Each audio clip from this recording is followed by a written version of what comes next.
Hey, what is up guys, this is me, the iTechHQ, and this is going to be the full retro review of Apple's iPhone 4. So, I got this thing back in 2012 and it actually took a good amount of beating from me, and as you guys can see right now, this thing is broken, the plate is out, and you guys can actually see the battery inside hanging. So it's really not in a good condition at all. It doesn't work at all. The battery is dead. It's kind of a few days ago something happened to the battery, so I decided to kind of give it a really nice farewell or tribute. Now this was unveiled back in June 2010 and came in two different storage capacities, 16 or 32, and came in two different colors, white or black. Now this whole design was at that time a revolutionary, and it really was what I would call a big step from that plastic curvy back of 3GS, this really beautiful stainless steel band and glass backing. Now taking a look at the design, it's not that the design is pretty good, but it actually had a few flaws, and this was actually these kind of flaws were fixed in 4S.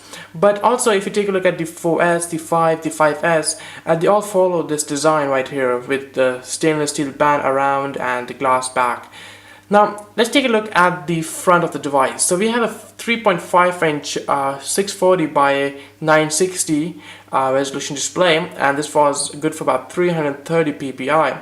So back in 2010, when Apple unveiled the iPod Touch, they also brought the same screen to the iPod Touch as well, and this is iOS 6, guys. When I see a retro review of this, probably coming really soon. So this was a Retina display. It was probably the first device to ever come with a Retina display, and it was phenomenal. The display quality was just really great, and probably the best feature of this phone was really the display right there. Not the display size, but the display quality.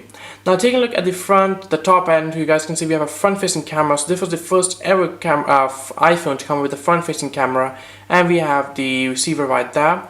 Then we have the home button right here. Now we have the Touch ID in the 5S. Now in the bottom, you guys can see we have a 30-pin connector, and we have the speakers right there as well. Now at the sides, we get ourselves the volume buttons as well as a mute switch right there. Over here we have only the SIM tray. On the top we get ourselves the headphone jack, the microphone, as well as the power button. Now also you guys can see that we have these brakes right here, and we'll talk about these brakes in a second.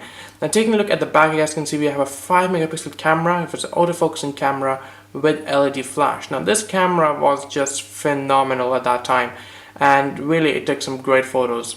Now taking a look at these antenna brakes, well, essentially Apple decided to put all of the GPS antennas and Wi-Fi antennas right here in this stainless steel band so that they can kind of transmit signals through this band right here.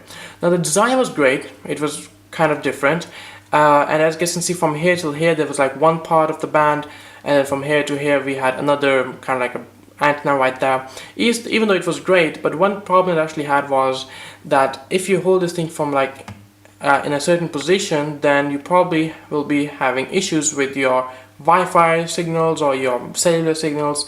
So this was known as a death grip, and basically Apple said that you're not holding the device correctly, something like that. But essentially it was a problem, and a lot of people were having this problem. They were having drop calls, and it was probably the worst thing ever to occur to you, to that you just bought yourself a really great phone and a really expensive phone, only to have drop calls and not full signals. So they then came up with bumpers. Now this is not bumper, but the bumper is kind of like the same thing, and basically it was like a silicone bumper, and all you can do, and basically it was like silicone, and you just have to put it right here, and that was pretty much it. I'm not going to be doing it right now.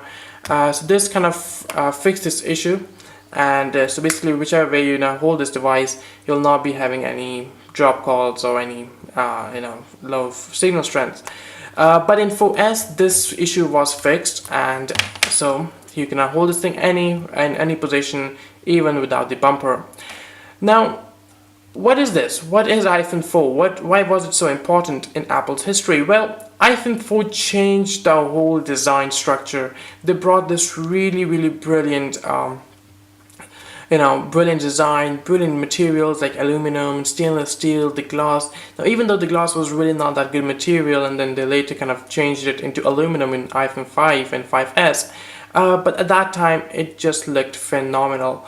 Now I think that this was one of the best devices, and 2010 for Apple was a huge year. They introduced the iPad, they introduced the iPhone 4, they kind of unveiled the iPhone 4, then they unveiled the iPod Touch as well, which is now not that good, but well, it was having a Retina display, a front-facing camera, back-facing camera, so it was a really a great deal as well.